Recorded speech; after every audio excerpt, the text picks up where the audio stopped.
조금만. 예, 됐습니다. 예. 예레미야 애가를 마감하는 5장은 여러분 아시다시피 기도로 채워져 있습니다. 이 기도는 바벨론 제국의 침략으로 황폐해진 예루살렘 성전과 시온성 그리고 유다 백성들의 바벨론 포로 생활의 그 비참함을 토로하고 한탄하는 노래로 시작되는 기도입니다. 그리고 오늘 우리가 읽은 20절, 19절, 20절부터 22절의 말씀을 자세히 보면 이 예레미야 애가는 우리 드라마에서 흔히 보는 대로 해피엔딩이 아닙니다. 행복으로 끝나지가 않아요.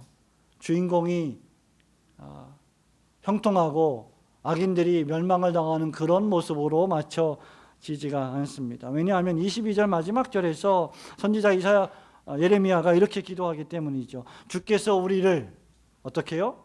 아주 버리셨사오며 우리에게 진노하심이 참으로 크시니이다. 이렇게 마지막 절이 끝나고 있습니다. 지금 우리의 상황을 보니, 우리의 상태를 보니 여호와 하나님께서 우리를 버리신 게 분명합니다. 그리고 우리에게 진노하심이 너무나 크고 중에서 견딜 수가 없습니다. 이렇게 끝나고 있는 거죠. 그럼에도 불구하고 이 기도가 비록 해피엔딩의 기도가 아닐지라도 소망스러운 기도가 될 수는 있을 것입니다. 왜냐하면 21절에서 선지자가 이렇게 기도하기 때문이죠. 우리를 주께로 돌이키소서. 그리하시면 우리가 주께로 돌아가겠사옵나이다. 이렇게 기도하고 있기 때문입니다. 지금 선지자 예레미야는 눈물을 흘리면서 유다의 회복을 위하여 기도합니다. 하나님 백성들의 회복을 위하여 기도하고 있습니다. 예루살렘 성전에 황폐해진 그 처참한 상황의 역전을 위해서 기도하고 있습니다. 거룩한 성 시온산의 회복을 위해서 기도하고 있는 것입니다. 여러분, 이런 선지자의 기도는 21세기를 살아가는 우리들에게도 여전히 현실성 있는 기도가 될 것입니다. 왜냐하면 오늘 우리가 살아가고 있는 이 시대의 교회의 상황, 교회의 상태, 교회의 형편, 또 개개인 신자들의 상황도 역시 예레미야 시대와 별반 다르지 않기 때문입니다. 그 시대나 우리 시대나 양상과 국면이나 모습이 좀 다를 뿐이지 영적으로 보면 똑같이 처참한 상황을 지금 맞이하고 있기 때문입니다. 그렇다면 오늘을 사는 우리 그리스도인들은, 신자들은 왜 우리를 주께로 돌이키소서라고 기도해야 할까요? 두 가지를 생각해 보기 원합니다. 첫째로, 하나님의 백성들이 당하는 고난과 치욕과 수치가 너무나 크기 때문입니다. 여러분, 다시 한번 우리 1절 말씀, 5장 1절 말씀을 함께 읽어보겠습니다. 여호와여, 시작. 여호와여, 우리가 당한 것을 기억하시고 우리가 받은 치욕을 살펴보옵소서. 선지자는 지금 주 하나님께 우리를 기억해 주세요, 우리를 잊지 말아 주세요 라고 기도하고 있습니다. 우리를 살펴봐 주세요, 눈을 열어서 우리를 좀 봐주세요 라고 기도합니다. 여러분, 무엇을 보라고 말하고 있습니까? 그들이 당한 것을 보아달라, 기억해달라고 기도합니다. 그 치욕을 말입니다. 여러분, 사실 이런 기도는 새로운 기도가 아닙니다. 예레미야가 1장 9절에 보면 선지자가 이렇게 기도합니다. 원수가 스스로 큰 채 하오니 나의 환난을 감찰하소서. 내가 지금 당하는 환난을 좀 돌보아 주세요 라고 이미 기도한 바 있습니다. 그들이 당한 환난이 무엇입니까? 그들이 당한 치욕과 수치가 무엇입니까? 선지자가요 2절부터 18절에 이르기까지 지금 하나님의 백성들은 유다 백성들과 예루살렘 성전과 그 영광스러운 시온산이 어떻게 황폐하게 되고 어떻게 고통을 당하고 어떻게 치욕을 당했는지를 적나라하게 묘사하고 있습니다. 그들의 영광스러웠던 땅, 그들의 아름다웠던 명예와 평판이 가득했던 그 집들과 기업이, 성전이 이방인의 손에 넘어갔습니다. 하나님께서 우리들에게, 하나님의 백성들에게 고아와 과부를 돌보아라라고 말했는데 도리어 도움이 필요한 고아와 과부가 바로 유다 백성들이 되어 버리고 말았습니다. 왜냐하면 바벨론 제국의 침공으로 말미암아 아버지가 죽고 어머니가 죽고 고아들이 발생했기 때문이죠. 계속해서 여러분 이 말씀에 보면 그들이 늘 마시던 물도 이제는 돈을 주고 사 먹어야 했고 나무도 사서 써야만 했습니다. 여러분 이것은 완전한 역전입니다. 상황의 역전 말이죠. 모든 것이 평화롭고 모든 것이 풍요롭고 풍성했는데 아무것도 부족한 것이 없었는데 하나님께서 모든 것을 다 공급해 주시고 채워주셨는데 지금은 완전히 혼돈입니다. 모든 것이 부족하고 궁핍한 것뿐입니다. 여러분 그뿐입니까? 5절에 보세요. 끊임없이 군인들의 추격을 받아서 기진맥진합니다. 6절에 생필품들을 살 때조차도 수치를 당해야 합니다. 8절에 한때 유다 백성들의 종들이었던 자들이 그들을 지배하고 있습니다. 나아가서 이런 상황에서 탈출할 방법조차 보이지 않는다고 선지자가 토로하고 있습니다. 이스라엘 백성들이요 출애굽에서 광야에서 비록 고난을 당했지만 하나님의 특별한 섭리로 말미암아 굶어 죽지 않았습니다. 광야에서 뭘 먹고 어떻게 살았죠? 만나와 메추라기를 하나님이 공급해 주시는 특별한 양식을 먹고 살았습니다. 불기둥과 구름기둥으로 따뜻하게 그리고 시원하게 낮과 밤을 보내게 되었습니다. 그런데 여러분 보세요. 한때 만나와 메추라기를 먹었던 광야에서 그들이 지금 칼과 죽음을 경험하고 있다고 선지자가 말하고 있습니다. 질병과 굶주림으로 인해서 기진맥진해지고 있습니다. 2절부터 18절까지 얼마나 더 많은 처참한 상황들을 열거해야 하겠습니까? 말씀이 더 이상 희귀해지고 말씀을 선포할 제사장들이, 제사를 집례할 제사장들이 보이지 않고, 여러분 성문에 앉아서 경건하게 사람들을 재판했던, 판결을 내려주었던 장로들은 어디로 갔는지 지혜로운 장로들은 더 이상 보이지도 않습니다. 부녀자들이 할 일을 이제는 젊은이와 아이들이 합니다. 맷돌을 갑니다. 왜? 부녀자가 다 포로로 끌려가고 바벨론 제국의 군인들의 성놀이개로 끌려갔기 때문이죠. 즐거움이 완전히 사라지고, 그래서 선지자가 슬픔과 낙심과 눈물만 흘린다라고 지금 토로하고 있는 것입니다. 이것이 유다 백성들이 만난 고통이고 치욕이고 수치였습니다. 성도 여러분, 지금 우리는 어떠할까요? 이런 말씀들이 우리에게는 어떤 적실성이 있을까요? 우리의 상태를 보십시오. 여러분의 상태를 보십시오. 교회의 상태를 보십시오. 소위 하나님을 믿는다고 하는 신자들의 한번 상태를 보십시오. 한때 영광을 누렸고 존경을 받았던 교회의 영광은 땅에 떨어져 추락해버리고 말았습니다. 교회의 질서가 파괴되고 교회가 교회답지 못하고 직분자들이 직분을 성경적으로 감당하지 않습니다. 교인들은 그저 교회당을 왔다 갔다 하는 정도로 만족하고 있습니다. 이런 사람들에게 죽도록 충성하라, 죽도록 인내하라, 그리하면 생명의 멸류관을 너에게 주시리라, 이런 말씀들은 별로 귀에 와닿지 않는 말씀들이 될 것입니다. 실제로 하나님 나라와 주님의 몸된 교회와 성도들을 위해서 또 이웃을 위해서 죽도록 충성하며 군인답게 신앙생활하는 사람들이 많이 적어 보이는 것이 우리의 현실입니다. 세상이 교회를 조롱합니다. 그죠? 세상이 교회를 염려합니다. 그런 상황이 되어버렸습니다. 더 나아가 세상의 상황, 오늘날의 어떤 문화, 사상, 어떤 책들, 철학들, 이러한 사조들이 하나님의 말씀의 진리를 교묘하게 파괴하고 있습니다. 성의 정체성을 흔들어 버리고 있습니다. 결혼을 거추장한 것으로 만들어 버리고 있습니다. 16세기 교회가 로마 천주교의 사상의 포로가 되었다면 오늘날의 교회는 세상의 지금 포로가 되어 버리고 말았죠. 세속주의의 정신의 노예가 되었습니다. 이제 교회도 세상을 따라가고 세상에 있는 모든 문화들을 교회가 수용해서 받아들여서 교회의 크기를 키우기만 하면 아무런 문제가 되지 않는다고, 진리 따위는, 옳고 그름 따위는 더 이상 중요하지 않다고 생각해 버리는 시대가 우리가 살고 있는 시대입니다. 세상이 하나님 말씀의 권위를 인정하지 않는 것은 당연한 것이죠. 그런데 놀랍게도 설상가상으로 교회마저, 신자들마저 하나님의 말씀인 성경의 권위를 이론적으로 또는 실천적으로 부인하는 시대를 살아갑니다. 교회를 왔다 갔다 하고 예배를 드리지만 삶에서 하나님 말씀을 순종하며 실천하며 가장 최고의 법칙으로 여기며 살아가는 모습들이 너무나 약해 보입니다.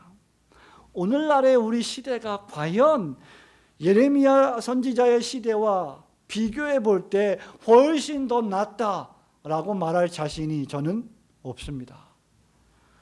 여러분, 우리는 이런 상황을 보고 어떻게 해야 할까요? 다른 사람들을 비난하고 다른 교회를 비난하고 이렇게 해야 할까요? 여러분, 우리는 이런 상황을 보고 우리가 진실된 신자라면 애통해하며 눈물을 흘리며 기도해야 마땅합니다.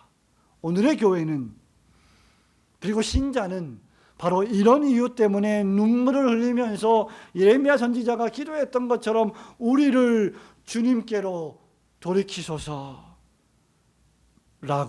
기도해야 하는 것입니다. 과연 오늘날의 신자들은 자신의 상태를 보고 하나님, 저를 주께로 돌이키소서라고 기도하고 있는지 우리 스스로에게 질문해 보아야 합니다.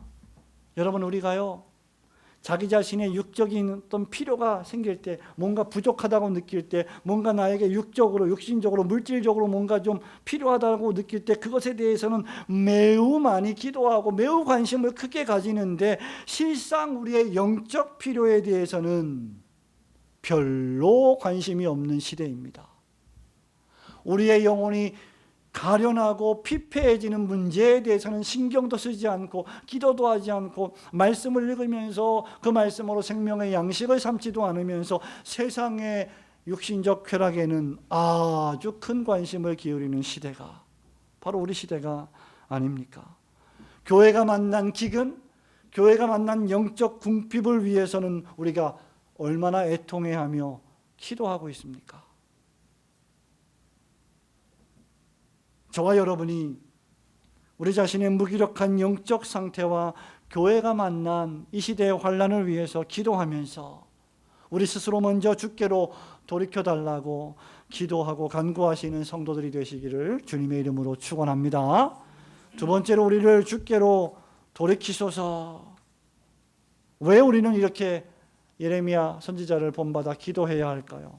그것은 오직 주 여호와 하나님께서만이 우리를 구원하실 수 있는 영원하신 분이시기 때문입니다. 여러분, 20절 말씀을 함께 다시 한번 읽어볼까요? 5장 20절입니다. 시작.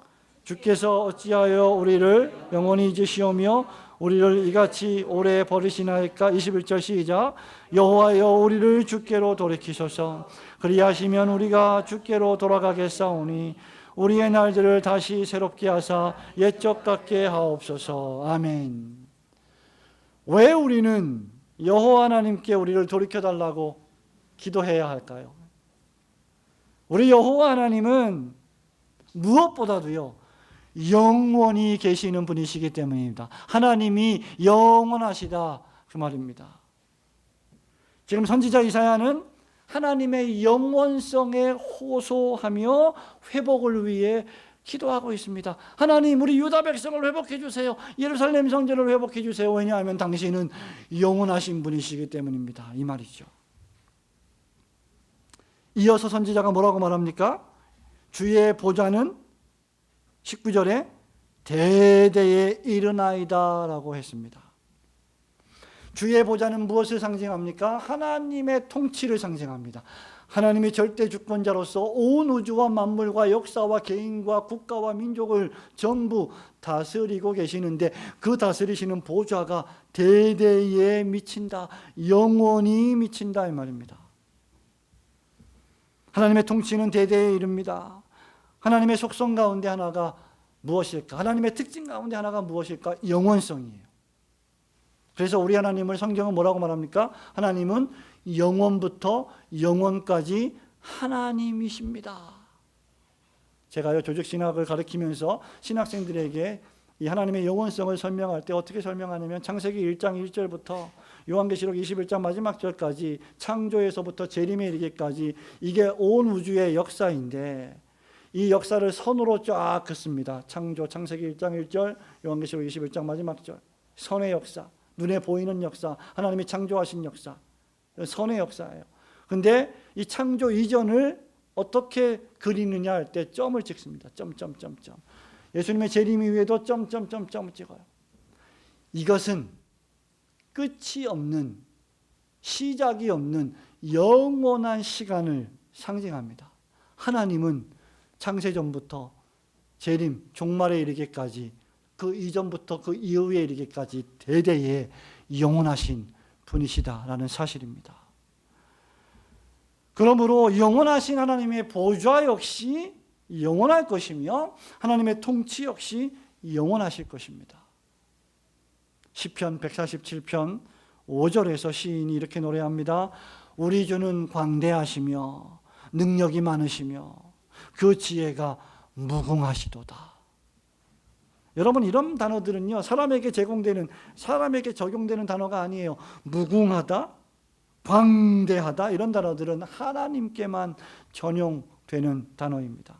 시편 102편 27절에서도 이렇게 말합니다. 주는 여상하시고 불변하시고 변함이 없으시고 주의 연대는 무궁하리이다.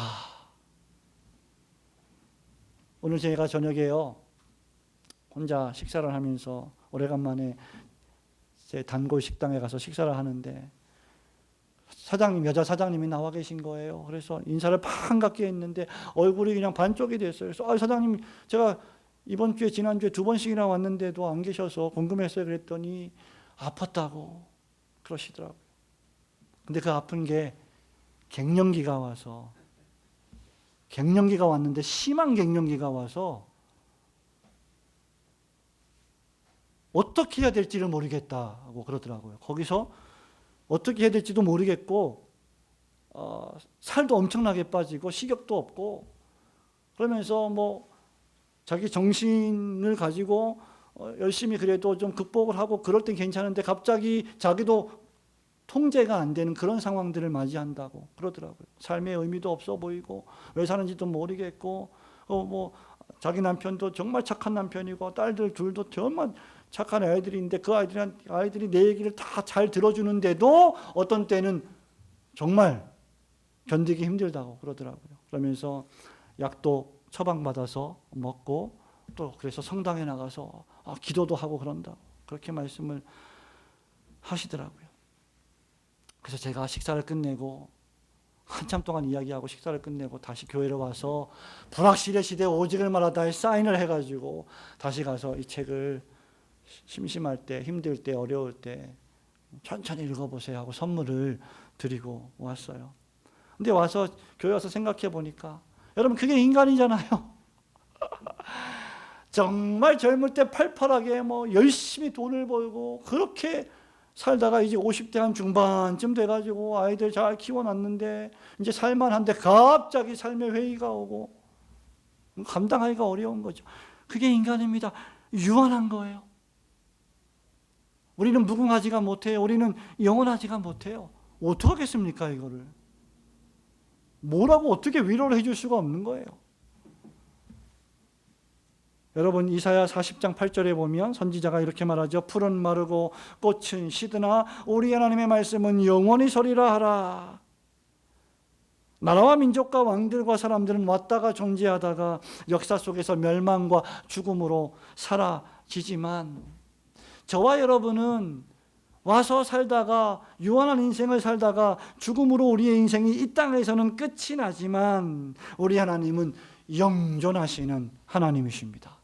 그럼 우리가 하나님 안에 있을 때, 우리가 하나님을 의지할 때만 우리의 이 유한하고 우리의 이 약한 인생들이 힘을 얻을 수 있는 거예요. 말씀이 아니면 그리스도가 아니면 우리는 소망이 없는 존재가 되는 겁니다. 그러면서 이 사장님이 목사님을 뵈면 항상 젠틀하시고 멋지시고 교회는 어떻게 좀 많이 모이세요? 이렇게 또 물어보시고 되게 많이 관심을 갖고 계시더라고요. 그래서 우리 교회 나오시라고 말씀을 안 드렸어요. 근데 혹시 언제 또 한번 말씀을 들으러 나올지도 모릅니다. 성도 여러분, 우리 하나님만이 영원하신 하나님이십니다.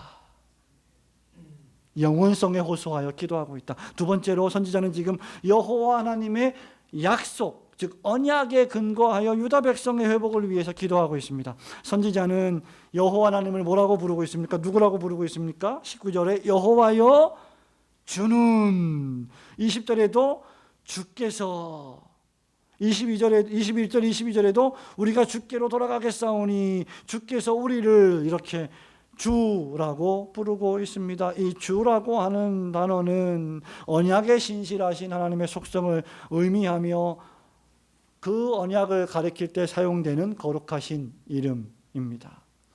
그래서 선지자는요, 어찌하여 우리를 잊으시나이까, 20절에서 우리를 이같이 오래 잊으시나이까라고 외치는 것입니다. 하나님, 우리는 주님의 백성입니다. 우리를 잊지 말아주세요. 주님 당신이 약속하셨고 우리와 언약하셨고 우리를 언약으로 묶지 않으셨습니까? 그러므로 우리가 범죄하여 우리가 자초한 이 고난과 고통과 수치 속에서 우리를 영원토록 잊어버리지 말아주세요 라고 기도하는 것이죠.